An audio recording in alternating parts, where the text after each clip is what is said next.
संपूर्ण विश्वाला सुख, शांती, मानवता तथा दुःखमुक्तीचा आर्य संदेश देणारे विश्व शांतिदूत महाकारुणिक तथागत भगवान सम्यक संबुद्ध यांना त्रिवार अभिवादन करतो। तथागतांनी समग्र मानवजातीच्या दुःखमुक्तीसाठी उपदेशिलेला महान सद्धम्म अर्थात बौद्ध धम्म तथा या सद्धम्माचा अविरतपणे प्रचार आणि प्रसार करणारा तथागतांद्वारा स्थापित सदा पूजनीय भिक्खू संघ, या पूजनीय भिक्खू संघाला त्रिवार अभिवादन करतो। ज्यांच्या अथांग अमर्याद त्याग प्रभावामुळे या भारतभूमीला बुद्धभूमीचे रूप पुन्हा एकदा प्राप्त झालं, असे बौद्ध धम्माचे पुनरुद्धारक, तुम्हा आम्हा सर्वांचे उद्धार करते प्रज्ञासूर्य बोधिसत्व डॉक्टर बाबासाहेब आंबेडकर यांच्या समग्र धम्मक्रांतीमध्ये जीवनाच्या शेवटच्या श्वासापर्यंत समर्पित राहून आजच्या या मंगलमय प्रसंगी संघरत्न बुद्धविहार मयूर पार्क औरंगाबाद या ठिकाणी उपस्थित आपण सर्व धम्म उपासक धम्म उपासिका आपल्या सर्वांप्रती मी सर्वप्रथम अनंत मंगल कामना मंगल आशीष अर्पण करतो आणि आजच्या या वर्षावासकालीन धम्म देसनेला सुरुवात करतो। उपस्थितांनो, सध्या या वर्षवासाच्या प्रवचन मालिकेच्या अंतर्गत बौद्ध धम्माच्या त्रिपिटकातील अतिशय महत्त्वपूर्ण ब्रह्मजाल सूत्राचा अभ्यास आपण सध्या करीत आहोत। मी मागील धम्मदेसनेमध्ये तुम्हाला या सूत्राबद्दल थोडासा पूर्वपरिचय करून दिला की त्रिपिटकातील अत्यंत कठीण असं हे सूत्र आहे ब्रह्मजाल सूत्र, की ज्या सूत्रामध्ये भगवान बुद्धांनी त्या काळामध्ये म्हणजे बुद्ध काळामध्ये जे काही 62 संप्रदाय होते त्या 62 संप्रदायांच्या विचारांचं खंडन या ब्रह्मजाल सूत्रामध्ये केलेलं आहे। हे जे 62 संप्रदाय होते या 62 संप्रदायांपैकी 18 संप्रदाय जे माणसाच्या जन्माच्या अगोदर काय होतं कसं होतं याबद्दल विचार सांगायचे, आणि 44 संप्रदाय माणसाच्या मेल्यानंतर काय होते म्हणजे स्वर्ग आहे की नरक आहे की काय आहे याबद्दल विवेचन करणारे होते। असे एकूण 62 संप्रदाय 62 पंथ भगवान बुद्धाच्या काळामध्ये होते। या 62 संप्रदायांचं या विचारांचं खंडन या ब्रह्मजाल सूत्रामध्ये सांगितलेलं आहे भगवान बुद्धांनी। तर यापैकी जी सुरुवात जी आहे आपण सुरुवात बघितली की कशा प्रकारे सामान्य लोक भगवान बुद्धांची प्रशंसा करतात। अशा वेळेस भगवान बुद्ध काय म्हणतात भिक्खूंना की भिक्खूंनो, सामान्य लोक भगवान बुद्धांची प्रशंसा करत असतील तरी पण तुम्ही भावना विवश होऊ नका, तुम्ही अति आनंदित होऊ नका, किंवा जर कोणी भगवान बुद्धांची निंदा करत असेल, बुद्ध धम्म संघाची निंदा करत असेल तरी सुद्धा तुम्ही राग करू नका, द्वेष करू नका, क्रोधित होऊ नका। का? कारण अति आनंदित होणं हे सुद्धा तुमच्या दुःखमुक्तीच्या मार्गामध्ये अडथळा आहे, आणि क्रोधित होणं हे सुद्धा तुमच्या दुःखमुक्तीच्या मार्गामध्ये अडथळा आहे। मग भगवान बुद्ध ते पण स्पष्ट करतात की सामान्य लोक भगवान बुद्धांची कशी प्रशंसा करतात, तर भगवान बुद्धांमध्ये 3 प्रकारच्या शिलाचं वर्णन स्वतः भगवान बुद्धांनीच केलेलं आहे या ब्रह्मजाल सूत्रामध्ये। त्यापैकी पहिले जे शील आहे त्याला म्हटलेलं आहे लघुशील किंवा सामान्यशील किंवा चुल्लशील असे तीनही शब्दप्रयोग आहेत. या लघुशिलाबद्दल भगवान बुद्धांनी विवेचन केलं की लोक असे म्हणतील की भगवान बुद्ध हिंसा करत नाहीत, भगवान बुद्ध चोरी करत नाहीत, भगवान बुद्ध व्यभिचार करत नाहीत, भगवान बुद्ध खोटं बोलत नाहीत, भगवान बुद्ध मद्यपान करत नाहीत, भगवान बुद्ध विकाल भोजन करत नाहीत, भगवान बुद्ध नच्च गीत वादित विसुक दස්සना माला गंध विलेपण धारण मंडन विभूषण ठाणा म्हणजे हे ग्रहण करत नाही, किंवा भगवान बुद्ध उंच आणि महागड्या आसनावरती विश्राम करत नाहीत, किंवा भगवान बुद्ध सोनं चांदी दाग दागिन्यांचं सेवन करत नाहीत, परिधान करत नाहीत, ग्रहण करत नाही. असं म्हणून या लघुशिलाबद्दल सामान्य लोक भगवान बुद्धांची प्रशंसा करतात. पण भगवान बुद्ध काय म्हणतात की भिक्खूंनो, तुम्ही या प्रशंसेमुळे भावना विवश होऊ नका, भारावून जाऊ नका, कारण ते तुमच्या दुःखमुक्तीच्या मार्गातील अडथळा आहे. त्यानंतर भगवान बुद्ध स्पष्ट करतात, मागच्या धम्मदेशनेमध्ये आपण बघितलं मध्यमशील. भगवान बुद्धांमध्ये असलेलं मध्यमशिलाबद्दल आपण बघितलं की कशा पद्धतीने भगवान बुद्धांमध्ये मध्यमशील आहे. कोणते कोणते आहेत की जसं इतर श्रमण, इतर ब्राह्मण किंवा इतर ऋषीमुनी आपली उपजीविका कशी भागवतात ते तुमचं भविष्य सांगतात. ते काल्पनिक जगतामध्ये तुम्हाला घेऊन जातात, ते दरबार भरवतात, ते लबाड्या करतात, ते तुमच्याकडचं श्रद्धेनं दिलेलं भोजन ग्रहण करून चुकीची कामं करतात. म्हणजे इतर श्रमण किंवा इतर ऋषीमुनी तुमच्याकडचं भोजन ग्रहण करून ते चुकीच्या मार्गाचा अवलंब करतात, ते चुकीच्या मार्गाने जाऊन आपली उपजीविका करतात, ते तुम्हाला चुकीच्या मार्गाने घेऊन जातात. तुमचं भविष्य सांगतील काय, त्यानंतर तुमचं ते राशी भविष्य सांगतील काय, आहे की नाही. आज पण सांगतात ना, आज पण आहेत ना तसे. म्हणजे हे काही आजचा खेळ नाही आहे, हा खेळ कधीपासून आहे, बुद्ध काळापासून आहे. म्हणजे बुद्ध काळात पण तुमच्या श्रद्धेचा गैरफायदा घेणारे ऋषी मुनी होते, आज पण आहेत ना. आज तर दरबार भरवतात की नाही, मोठमोठे दरबार भरतात आणि दुःखी पीडित शोषित लोक बिचारे जे त्रस्त झालेले आहेत त्या संसारामध्ये, जे त्रस्त झालेले आहे परिवारामध्ये, असे लोक बिचारे येतात. मग त्याची दुःख ते ऐकतात आणि त्यांना मग ते मार्ग सांगतात, मार्गदर्शन करतात, चुकीचं मार्गदर्शन करतात. बघा, चुकीचं मार्गदर्शन करतात, असे पण आहेत ना. परंतु भगवान बुद्ध असं करतात का, असं करत नाहीत. भगवान बुद्ध तुमचं भविष्य सांगत नाहीत. भगवान बुद्ध तुमचं ते राशी भविष्य सांगत नाहीत. भगवान बुद्ध कोणता दरबार पण भरवत नाहीत. भगवान बुद्ध कधी लबाड बोलत नाहीत.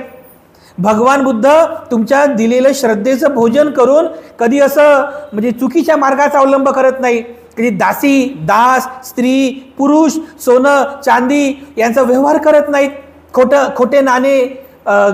खोटे नाणे किंवा सोनं गहाण ठेवून किंवा इतर काही असे कर्म करून चुकीचं कर्म करत नाहीत.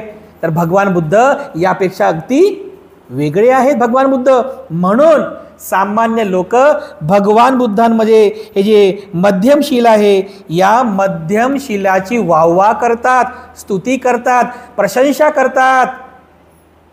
पण भगवान बुद्ध म्हणतात की भिक्खूंनो, अशाही प्रशंसेला तुम्ही भारावून जाऊ नका, तुम्ही भावना विवश होऊ नका, कारण ते तुमच्या दुःखमुक्तीच्या मार्गामध्ये अडथळा आहे. अशा प्रकारे भगवान बुद्ध म्हणजे स्वतः बुद्धांमध्ये जे शील आहे, कोणते कोणते, लघुशील ज्याला चुल्लशील असं म्हटलेलं आहे, त्यानंतर मध्यमशील त्याला मध्यमाशील म्हटलेलं आहे. या दोन्हीही शिलाचं विवेचन करतात. आजच्या धम्मदेशनेमध्ये आपण भगवान बुद्धांमध्ये जे महाशील आहेत, महाशील त्याला महाशील असं म्हटलेलं आहे. हे महाशील कोणते की ज्याच्यामुळे सामान्य लोक भगवान बुद्धांची प्रशंसा करतात, भगवान बुद्धांची स्तुती करतात, असे हे महाशील कोणते आहेत. त्या महाशिलाचा उपदेश भगवान बुद्धांनी या ब्रह्मजाल सुत्तामध्ये सांगितलेलं आहे. तर हे महाशील कोणते आहेत ते आपण आजच्या धम्मदेशनेमध्ये बघणार आहोत. तर महाशील कोणते आहेत ते आपण बघूया. ब्रह्मजाल सुत्तामध्ये आहे.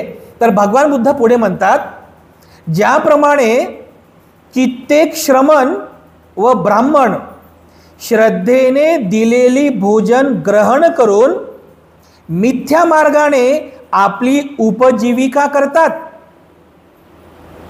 काय म्हणतात भगवान बुद्ध की मिथ्या मार्गाने आपली उपजीविका करतात. उपजीविका करतात म्हणजे काय? पोट भरतात. पोट भरतात. आता पोट भरण्यासाठी लोक काय करतात? तुम्ही पण काही मेहनत करता ना. पोट भरण्यासाठी तुम्हाला धान्य पाहिजे, गहू तांदूळ सगळं हे पाहिजे ना तुम्हाला. आणि हे प्राप्त करण्यासाठी तुमच्याकडे पैसा पाहिजे, बरोबर आहे. आणि पैसा मिळवायचा असेल तर काय कराल तुम्ही? मेहनत कराल ना. तुम्ही मेहनत करता ना. का कोणतं गुप्तधन सापडलं तुम्हाला? कोणतं गुप्तधन सापडलं का? नाही ना. तुम्ही मेहनत करता, कष्ट करता, शारीरिक मेहनत करता, अंग मेहनत करता. त्या मेहनतीचं तुम्हाला फळ मिळतं, तुम्हाला पैसा मिळतो. आणि मग त्या पैशाचा विनियोग करून तुम्ही गहू घेता, तांदूळ घेता, डाळ घेता किंवा तुमचं जे काही अन्न साहित्य आहे ते घेता आणि मग तुम्ही तुमचं पोट भरता.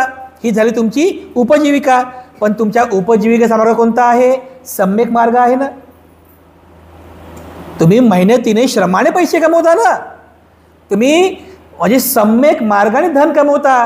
परंतु काही लोक जी आहेत त्यांना मेहनतीचा पैसा नको. पोट तर भरायचं आहे, उपजीविका तर करायची आहे, पण कशी? 2 नंबरने. 2 नंबरचा मार्ग समजतो ना तुम्हाला? म्हणजे एका शब्दात 2 नंबरचा मार्ग. 2 नंबरचा मार्ग म्हणजे हिंसा करून पैसा कमवायचा, चोरी करून, व्यभिचार करून, खोटं बोलून, फसवून, लुबाडून, मद्यपान करून, चुकीच्या मार्गाने, 2 नंबरच्या मार्गाने, जुवारी मार्गाने, आहे की नाही? असे मार्ग आहेत ना. त्या मार्गाने लोक चुकीच्या मार्गाने पैसा कमवतात, उपजीविका करतात. भगवान बुद्धांच्या काळातही लोक कमी नव्हते. त्याही काळामध्ये असे मिथ्या मार्गाने स्वतःची उपजीविका करणारे ऋषीमुनी होते, काही श्रमण होते, ब्राह्मण होते.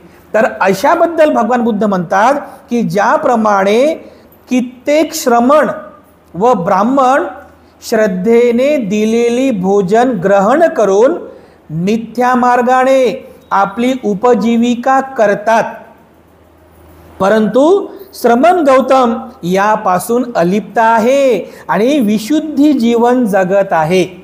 तर हे मिथ्या मार्गाने, कोणत्या मिथ्या मार्गाने उपजीविका करतात ते सुद्धा बुद्ध सांगतात. काय बघा, याप्रमाणे कित्येक श्रमण व ब्राह्मण श्रद्धेने दिलेली भोजन ग्रहण करून अंग, निमित्त, उत्पात, स्वप्न बघा, कधी कधी स्वप्नाबद्दल पण तुम्हाला फसवल्या जाते.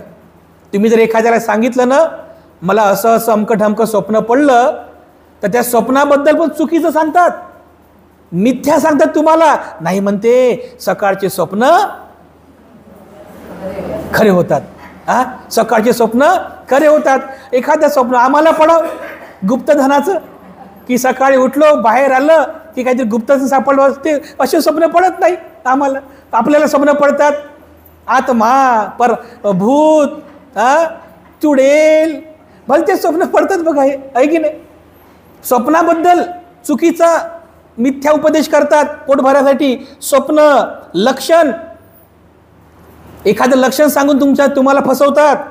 मुसिका छिन्न, आता हे त्या काळातले काही मार्ग असतील.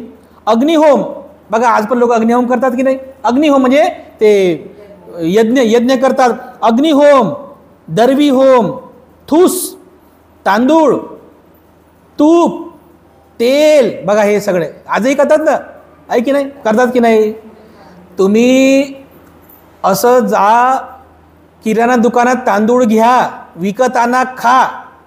पण जर रस्त्याने चालता चालता जर एखाद्या वाटीमध्ये तुम्हाला तांदूळ दिसले ना, तुम्ही घेणार नाही. घेता का?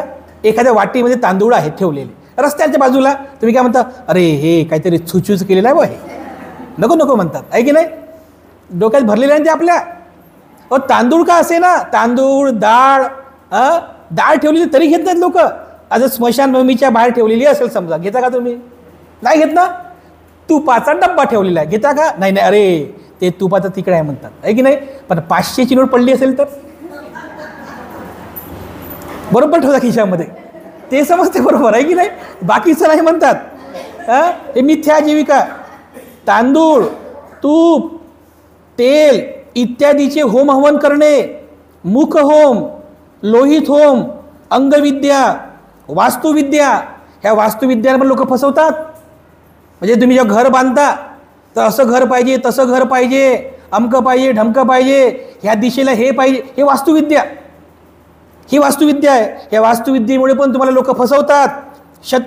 क्षत्रविद्या, आता हे कोणतीतरी एखादी विद्या असेल, क्षत्रविद्या, शिवविद्या, शिवविद्या सीमाविद्या, शिव असते ना गावाची, शिव सीमा, शिवविद्या, भूतविद्या.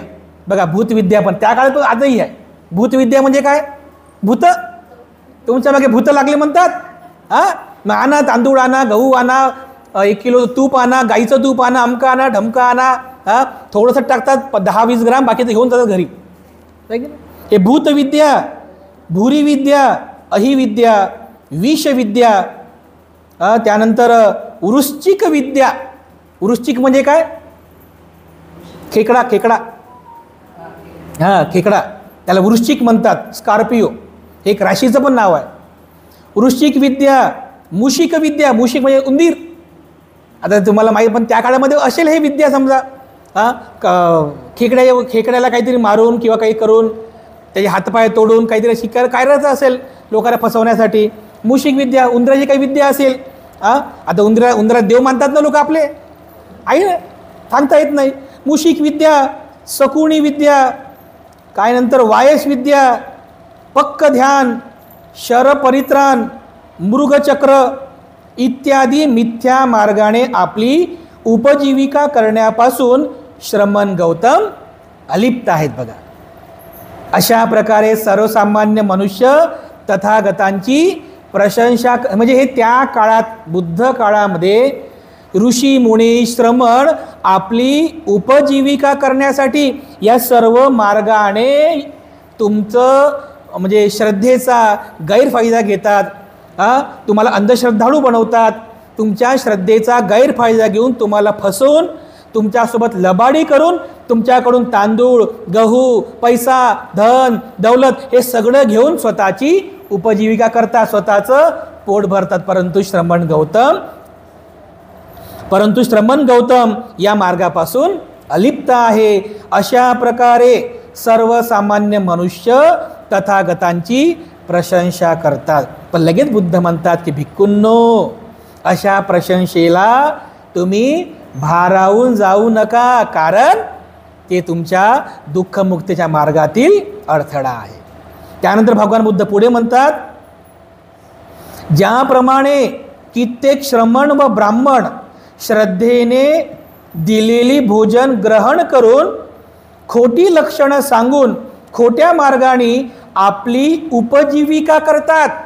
आता बघा हे काय आहे, काही श्रमण, काही ऋषी मुनी खोटं बोलून स्वतःचं पोट भरतात, लबाडी करून, मुसावादा करून तुम्हाला खोटं बोलून स्वतःचं पोट भरतात, उपजीविका करतात. कोणते आहे? जसं ज्याप्रमाणे कित्येक श्रमण व ब्राह्मण श्रद्धेने दिलेली भोजन ग्रहण करून अशा प्रकारच्या विद्येपासून निंदनीय जीवन जगतात. निंदनीय की लोक तुमची निंदा करतील अशा विद्या आहेत. कोणत्या? मणिलक्षण, वस्त्र, दंड, सत्थ, असी, उसू. आता हे त्या काळातले काही विद्या असतील समजा. आता आज तर आपल्याला काय ह्या विद्या आहेत की नाही माहीत नाही, पण त्या काळात त्या विद्या असतील. म्हणजे लोक या विद्येत फसले, या विद्येचा गैरवापर करून त्या काळातल्या ऋषीमुनींनी किंवा श्रमणांनी लोकांना फसवलं, खोटं बोलून स्वतःचं पोट भरण्यासाठी. त्या काही विद्येची नावं आहेत: मणिलक्षण, वस्त्र, दंड, सत्थ, असी, उसू, धनु, आयुध, स्त्री, पुरुष, कुमार, कुमारी, दास, दासी, हत्ती, अश्व म्हणजे घोडा, महिष म्हणजे म्हैस, त्यानंतर वृषभ म्हणजे बैल, गो म्हणजे गाय, अज म्हणजे मेंढी माहीत आहे ना, मेंढ, कुक्कुट म्हणजे चिकन, खायचं नाही, कोंबडी, चिकन म्हटलं की लगेच समजते आहे की नाही, कुक्कुट, त्यानंतर वत्तक, गोधा, कर्णिका, कच्छप, मृग इत्यादींची लक्षणे सांगून खोट्या मार्गाने आपली उपजीविका करतात. म्हणजे आजही असे काही ऋषीमुनी आहेत, श्रमण आहेत, गृहत्यागी आहेत की जी लोक या सर्वांची लक्षणं सांगतात. की जसं जर तुमच्या घरामध्ये एखादं कुत्रं असेल, कुत्र्याची लक्षणं सांगतात. तुमच्या घरामध्ये जर कोंबड्या असतील, कोंबड्यांची लक्षणं सांगतात. बकऱ्यांची लक्षणं सांगतात. गाय, म्हैस, अश्व, वृषभ, गो हे सर्व यांची लक्षणं सांगतात. खोटं लक्षणं सांगतात, तुमच्याशी खोटं बोलतात की हे लक्षण आहे, त्यामुळे तुमच्या जीवनामध्ये चुकीचं होऊ शकते. खोटं सांगून तुम्हाला फसवतात, तुम्हाला लुबाडतात. बुद्ध काळामध्ये पण असे होते, आज पण आहेत बघा, आजही आहेत असे खोटे लक्षणं सांगून. तुमची स्वतःची पण लक्षणं सांगतात, तुमच्या मुलाची लक्षणं सांगतात. हे बघा इथे लिहिलेलं आहे, कुमारी म्हणजे तुमचे मुली, तुमच्या मुलाचं असं लक्षण आहे, तुमच्या मुलीची अशी लक्षणं दिसत आहेत. आणि असे खोटे लक्षणं सांगून तुम्हाला फसवतात, तुम्हाला लुबाडतात. परंतु भगवान बुद्ध अशा प्रकारच्या खोट्या मार्गाने आपली उपजीविका करत नाहीत. अशा प्रकारची लक्षणे सांगण्यापासून श्रमण गौतम अलिप्त आहेत. श्रमण गौतम विशुद्ध जीवन जगतात. अशा प्रकारे सर्वसामान्य मनुष्य तथागतांची प्रशंसा करतात. लगेच बुद्ध म्हणतात की परंतु तरी तुम्ही भिक्खूंनो, अशा प्रशंसेला तुम्ही भारावून जाऊ नका, कारण हे तुमच्या दुःखमुक्तीच्या मार्गातील अडथळा आहे. त्यानंतर पुढे भगवान बुद्ध म्हणतात, ज्याप्रमाणे कित्येक श्रमण व ब्राह्मण श्रद्धेने दिलेले भोजन करून चुकीचे भविष्य वर्तवून आपली उपजीविका चालवितात. चुकीचं भविष्य सांगतात. कोणते? जसं उदाहरणार्थ, राजे लोक बाहेर जातील किंवा बाहेर जाणार नाहीत, या देशाचा राजा परकीय राजावर आक्रमण करणार किंवा दुसरा राजा पराजित होऊन पळून जाईल, असे भविष्य. त्या काळामध्ये राजे महाराजे होते, म्हणून राजे महाराजांचे भविष्य सांगायचे. पण आज राजे महाराजे नाही आहेत, पण भविष्य सांगणारे आहेत. लगेच जर तुमच्या घराच्या दारापुढे जर कोणी आला आणि तर त्याने म्हटले की भविष्य सांगणारा ज्योतिष, फिरतात ना लोक, ते फिरतात. राहणार कुठले? ते तिकडे कोकणाकडले असतात, ते त्या तिकडचे येतात, इकडे येऊन मग सांगतात भविष्य सांगणारे ज्योतिष. त्याच्या हातामध्ये पिंजरा असतो, त्या पिंजऱ्यामध्ये पोपट असते, आणि मग तो जर आला, जे भोळे भाबडे लोक असतात बघा, अंधश्रद्धाळू लोक, भोळे भाबडे, ते लोक लगेच त्याला बोलतात, लगेच त्याचं भविष्य वर्तवून घेतात. सांगतात काय, 101 रुपये ठेवा म्हणतात.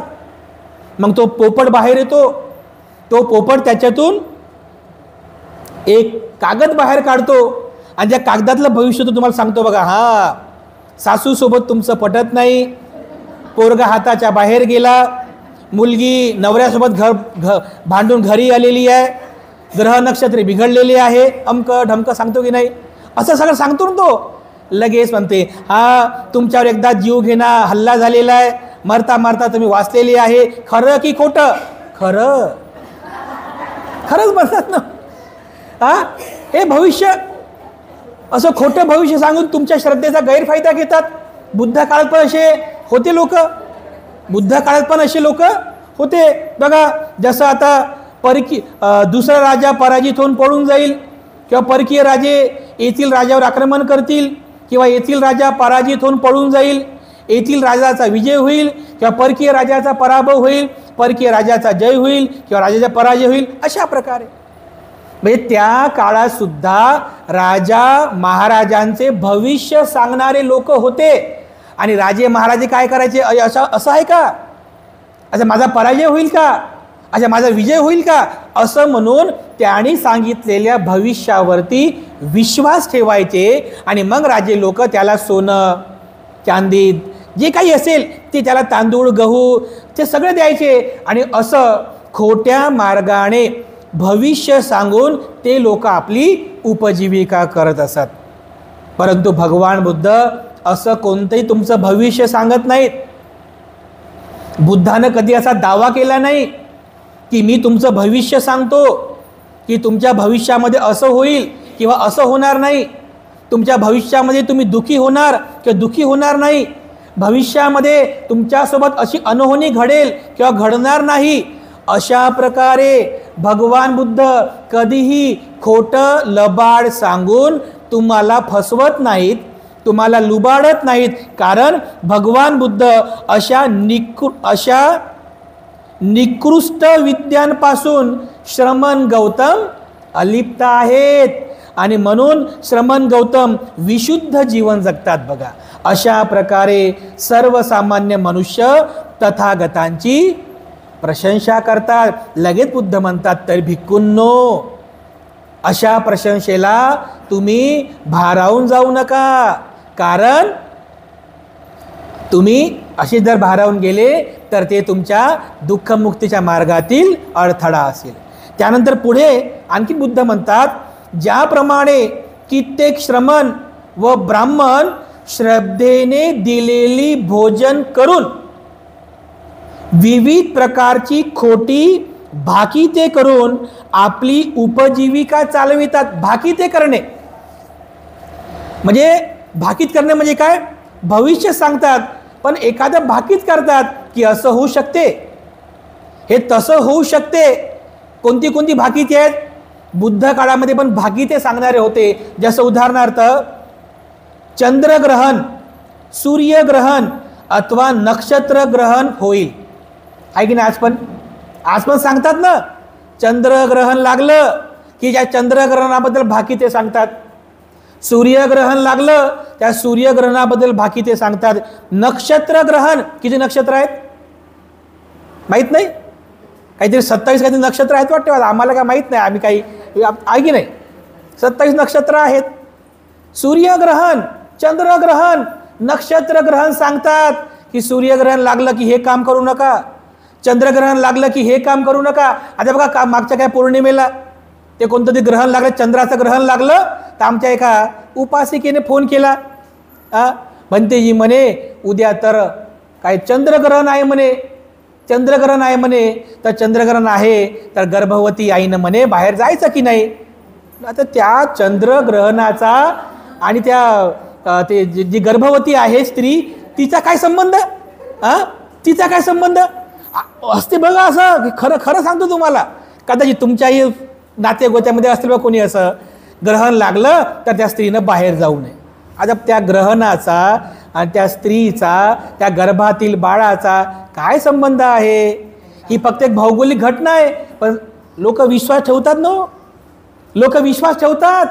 मग आता काय करायचं म्हणे, म्हटलं काहीच करू नका, एक काम करा, चंद्रग्रहण 1 तासाचं आहे, 1 तासांपर्यंत श्वासच घेऊ नका, पाणी पिऊ नका, जेवण करू नका, बसूनच राहा. अरे भंती म्हणे आम्ही मरणार ना अशानं.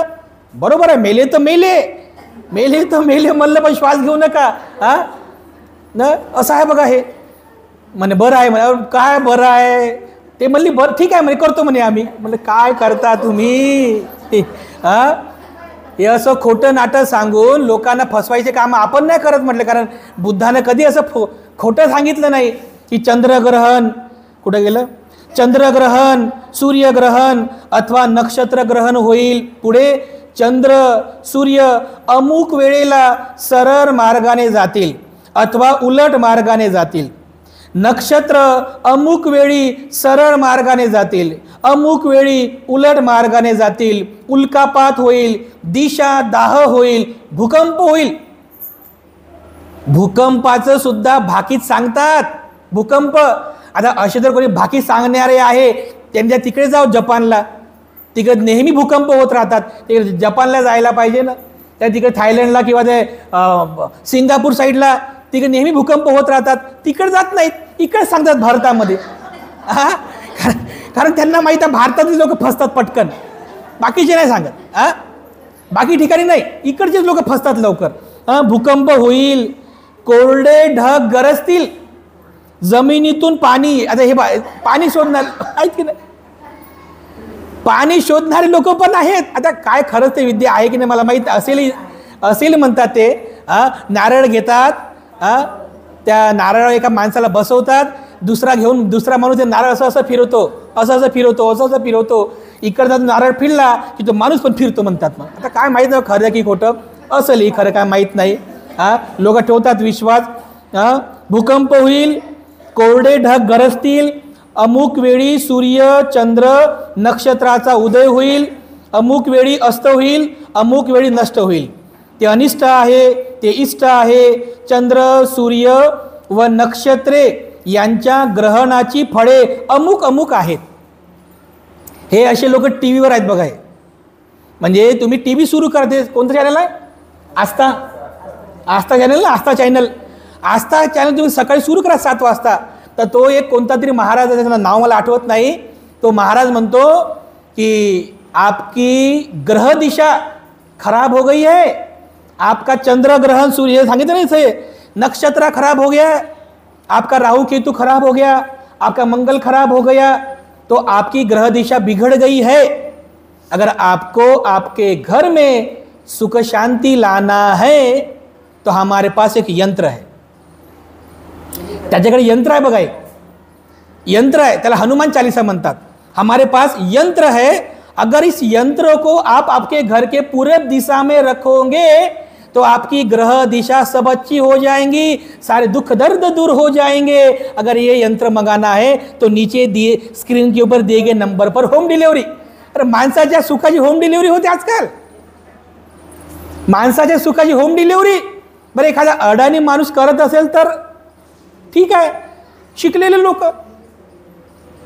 लोक लगेच अरे नंबर घे म्हणतात, होम डिलिव्हरी, पटकन पार्सल मागून घेतात. आम्हाला कधी कधी दया येते. बुद्ध काळात पण असे लोक होते, आज पण तशी लोक आहेत ना हो. शिकून सुद्धा डॉक्टर, वकील, शास्त्रज्ञ, सायंटिस्ट असेही लोक फसतात. तिकडे अकोल्याकडे काय म्हणतात अशा लोकांना, शिकेल आहे पण हुकेल आहे म्हणतात की ना, हुकेल शब्द वापरतात. म्हणजे शिकेल आहे पण हुकेल आहे म्हणतात. हे शिकला पण हुकला असं म्हणतात तिकडे अकोल्या साईडला. काय फायदा शिक्षणाचा? असं शिकून काय फायदा की जे शिक्षण तुम्हाला अंधश्रद्धाळू बनवते, अंधभक्तीवाला बनवते, मिथ्यादृष्टीवाला बनवते. काय शिक्षणाचा फायदा बघा. एखादी आमची म्हातारी मायमाऊली बरी अडाणी आहे पण काय म्हणते, आम्हाला फक्त बुद्ध पाहिजे, आमच्या बुद्धानं म्हणते हे सांगितलं नाही आम्ही करणार नाही, आमच्या बाबासाहेबांनी सांगितलं नाही की हे करणार नाही म्हणते. असं म्हणजे इथे प्रज्ञेचा विषय आहे. शिकून प्रज्ञा विकसित होत नाही. ग्रॅज्युएशन करून, पोस्ट ग्रॅज्युएशन करून किंवा UPSC MPSC करून प्रज्ञा विकसित होत नाही.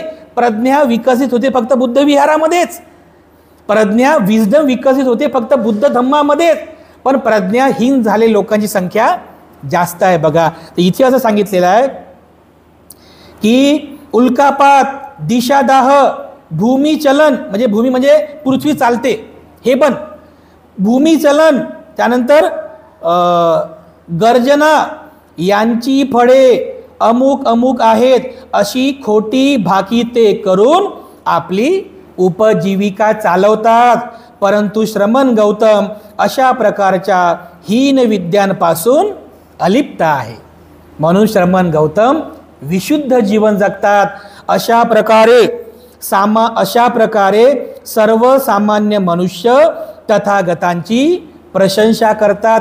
लगेच बुद्ध म्हणतात की भिक्खूंनो, अशा प्रशंसेला तुम्ही भारावून जाऊ नका, कारण ते तुमच्या दुःखमुक्तीच्या मार्गातील अडथळा आहे.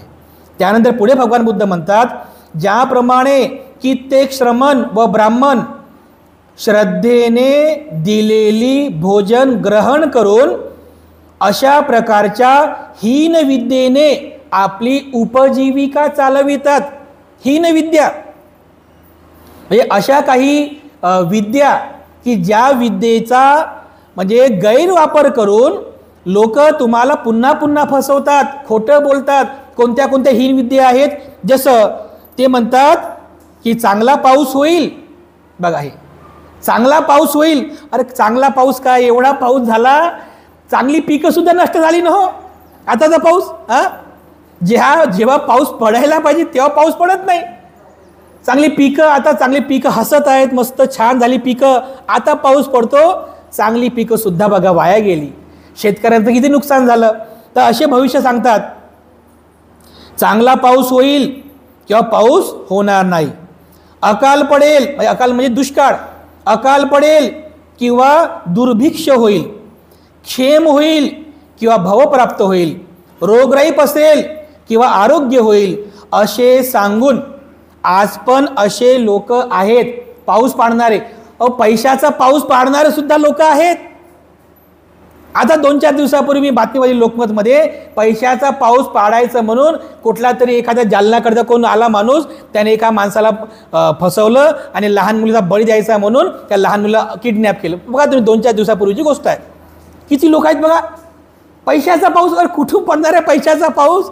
आणि खरं जर पैशाचा पाऊस पडत असेल तर त्याने SBI मध्ये जाव, त्याने महाराष्ट्र बँकेत जाव, त्याने रिझर्व्ह बँकेमध्ये जाव, आहे की नाही? त्या सरकारला सांगाव, ह्या बँका बंद करा, मी पैशाचा पाऊस पाडतो. किती खोटं सांगतात लोक, पण तरी पण लोक फसतात ना याच्यामध्ये. बघा, असं म्हणजे असं सगळं खोटं नाटक सांगून मुद्रा, गणना, संखान, काव्य, लोकायत इत्यादी हीन विद्याच्या योगाने खोट्या मार्गाने आपली उपजीविका चालवतात. परंतु श्रमण गौतम या हीन विद्यांपासून श्रमण गौतम अलिप्त आहे. म्हणून श्रमण गौतम विशुद्ध जीवन जगतात. अशा प्रकारे सर्वसामान्य मनुष्य तथागतांची प्रशंसा करतात. पण लगेच भगवान बुद्ध पुढे म्हणतात, तरी पण तुम्ही भावना विवश होऊ नका, भारावून जाऊ नका, कारण हे तुमच्या दुःखमुक्तीच्या मार्गातील अडथळे आहेत. पुढे भगवान बुद्ध म्हणतात, ज्याप्रमाणे कित्येक श्रमण आणि ब्राह्मण श्रद्धेने दिलेली भोजन ग्रहण करून हीन विद्येपासून आपली उपजीविका चालवतात. आता पुढचं कोणत्या कोणत्या हीन विद्या आहेत बघा. अशा प्रकारे निकृष्ट विद्येपासून जीवन करतात. जसं आवाह, विवाह. आवाह आता काहीतरी असेल ते, विवाह म्हणजे लग्न, आहे की नाही? 7 जन्म, तुमचे मुलीचे 36 गुण जुळले पाहिजे, मुलाचे 36 गुण जुळले पाहिजे, मग तुमचं ती कुंडली जुळली पाहिजे. आता बघा बरं, विवाहाबद्दल सांगतात ना भविष्य. मग खरंच जर तुम्ही ते मुहूर्त बघून मुला मुलीचे 36 गुण जुळवले, मुहूर्त बघितला, त्यानंतर मुहूर्तावर लग्न लावलं, पण तरी सुद्धा काय होते? पुन्हा कोर्ट कचेऱ्या, फॅमिली कोर्ट, ह्या तारखा त्या तारखा. अरे मग तुम्ही डायरेक्ट जाऊन त्या वकिलाला भांडण्यापेक्षा त्या ब्राह्मणाला भांडलं पाहिजे ना, की ज्याने तुमचे गुण जुळवले, ज्याने 36 गुण जुळवले. 36 गुणाची मुलगी आहे म्हणतात. ज्याने तुमचा मुहूर्त काढला. सांगा बरं, त्याला नाही भांडायचं, वकिलाला भांडतात. बघा, त्या कोर्टामध्ये जाऊन भांडतात. माणूस बिना मुहूर्ताचा जन्मास आला की नाही? जन्म घेताना तुम्ही कधी मुहूर्त बघितला का? बिना मुहूर्ताचा जन्मास आला, जीवनभर पर्यंत मुहूर्त पाहत बसला. वाढदिवसाचा मुहूर्त, लग्नाचा मुहूर्त, त्यानंतर अमक्याचा मुहूर्त, ग्रहप्रवेशाचा मुहूर्त, जीवनभर मुहूर्त पाहत पाहत पाहत पाहत बिना मुहूर्ताचा मेला. आहे की नाही? बिना मुहूर्ताचा जन्मास आला, बिना मुहूर्ताचा मेला, आणि सगळी जिंदगी मुहूर्त पाण्यात घालवली. फक्त मुहूर्त. काय त्या मुहूर्तावर? बुद्धाच्या काळात पण असे लोक होते, मुहूर्त बघून विवाह करायचं, 36 गुण जुळवून कुंडली जुळवायची आणि विवाह करायचे. पण कुंडली जुळवा की नका जुळवू, मुहूर्त बघा की नका बघू, त्या मुलाला त्या मुलीला नोकरी आहे का, पैसा आहे का बघा की नका बघू, पण मुलगा शीलवान आहे की नाही ते बघा. अरे मुलगी शीलवान आहे की नाही ते बघा, नोकरी कशाला बघता? घर, गाडी, बंगला, बँक बॅलेन्स, शेत जमीन आहे म्हणतात आणि मुलीचं लग्न लावून देतात. अरे पण मुलगा कसा आहे ते तर बघा. मुलगा शिलवान आहे का, मुलगी शिलवान आहे का, गुणवान आहे का, घरातले लोक धार्मिक आहेत का. खऱ्या अर्थाने ह्या गोष्टी जुळल्या पाहिजेत. त्याचा मुलगा धार्मिक, मुलगी अधार्मिक, मुलगी धार्मिक तर मुलगा अधार्मिक, असं जर सूत्र जुळलं तर त्या ठिकाणी सुख राहत नाही बघा. म्हणून विवाह जुळवत असताना ह्या बाकी कुंडली विवाह, या कुंडली असो का ते मुहूर्त असो का 36 गुण असो, हे पाहू नका. मुलाचं कॅरेक्टर बघा, मुलीचं कॅरेक्टर बघा. सगळ्यात महत्त्वाचं धार्मिकता बघा. कारण धार्मिक वातावरण असेल तर मुला मुलींचं जीवन हे सुखी राहते बघा. धार्मिकता फार महत्त्वाची आहे. आवाह, विवाह, संवरण, विवरण, संकिरण, विकिरण, शुभकरण, दुर्भकरण. आता हे त्या काळातले काही आहेत बघा विद्या. आता आपल्याला काय माहीत नाही, ब्रह्मचारी सुद्धा त्याच्यामुळे कठीण आहे बघा हे, आहे की नाही. विरुद्ध गर्भकरण, जिव्हा निबंधन, हनु सहनन, हस्ती भिजपन्न. आता मलाच वाचता येत नाही बघा, हे कठीण कठीण शब्द आहेत हे. हनुजपन्न, कर्णजपन्न, आदर्श प्रश्न, कुमारी प्रश्न, देव प्रश्न, आदित्युपस्थान, महूपस्थान, अभ्युज्जलपन, सिरिवायन. आता हे त्या काळातल्या काही विद्या वगैरे असतील, त्याच्याला काही आपला अभ्यास नाही आहे, पण याच्यातले काही विद्या आजही हीन विद्या आहेत की ज्याचा गैरफायदा घेऊन लोक फसवायचं काम करतात, लुबाडायचं काम करतात. तर अशा प्रकारे इत्यादी हीन विद्याच्या योगाने व खोट्या मार्गाने आपली उपजीविका करतात. अशा प्रकारच्या हीन विद्येपासून श्रमण गौतम अलिप्त आहे. श्रमण गौतम विशुद्ध जीवन जगतात. अशा प्रकारे सर्वसामान्य मनुष्य तथागतांची प्रशंसा करतात. लगेच बुद्ध म्हणतात, तरी सुद्धा भिक्खूंनो, तुम्ही अशा प्रशंसेला भारावून जाऊ नका, कारण ते तुमच्या दुःखमुक्तीच्या मार्गातील अडथळा आहे. पुढं शेवटचं म्हणतात, ज्याप्रमाणे कित्येक श्रमण व ब्राह्मण श्रद्धेने दिलेली भोजन जेवून खोट्या मार्गाने आपली उपजीविका करतात. कोणत्या कोणत्या मार्गाने? जसं शांती कर्म करा म्हणतात, प्रणिधी कर्म करा म्हणतात, भूत कर्म करा म्हणतात, भूरी कर्म, वत्स कर्म, ओस्स कर्म, वत्तू कर्म, वास्तुपरिकर्म, आचमन, नाहापन, जुहान. आता हे शब्द मी यासाठी बोलतोय का तुमच्या कानावर पडले पाहिजे. कधी जर भविष्यात जर हा शब्द, एखादा शब्द आला की सतर्क होऊन जायचं, अरे म्हणायचं हे फसवेगिरी आहे. म्हणून हे शब्द तुम्हाला ऐकवतो. नाहापन, जुहान, वमन, विरेचन, ऊर्ध्व विरेचन, अधो विरेचन, शीस विरेचन, कर्णतेल, नेत्रतर्पण, नथु कर्म, अंजन, प्रत्यंजन, शालक्य, शल्यकर्म, दारक चिकित्सा, मुळ्यापासून तयार केलेली औषधी देणे, औषधी क्षारादी औषध देऊन काम झाल्यावर त्याच्या समनार्थ दुसरी औषध देणे इत्यादी हीन विद्याच्या योगाने व खोट्या मार्गाने आपली उपजीविका करतात. म्हणजे शेवटचं जे आहे की तुमच्या दुःखद परिस्थितीचा गैरफायदा घेऊन एखादी चुकीची औषध तुम्हाला देतात, एखाद्या चुकीचं मेडिसिन तुम्हाला देतात, तुमचा ते फायदा घेतात. असे पण आज लोक आहेत की तुमच्या आजारपणामध्ये चुकीचं औषध देतात. तर काही काही लोक अजूनही आहेत ना असे.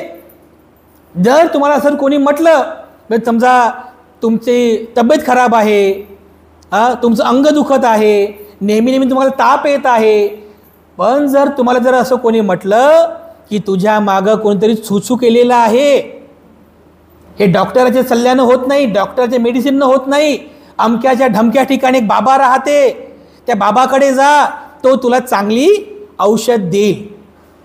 आहेत ना असे लोक. आणि मग तसे लोक फसतात आणि फसल्यानंतर मग आपलं जीवन बर्बाद करतात.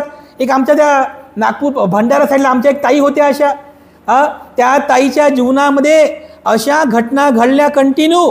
म्हणजे काय झालं की सुरुवातीला त्यांची जी सासू होती ती सासू मरण पावली.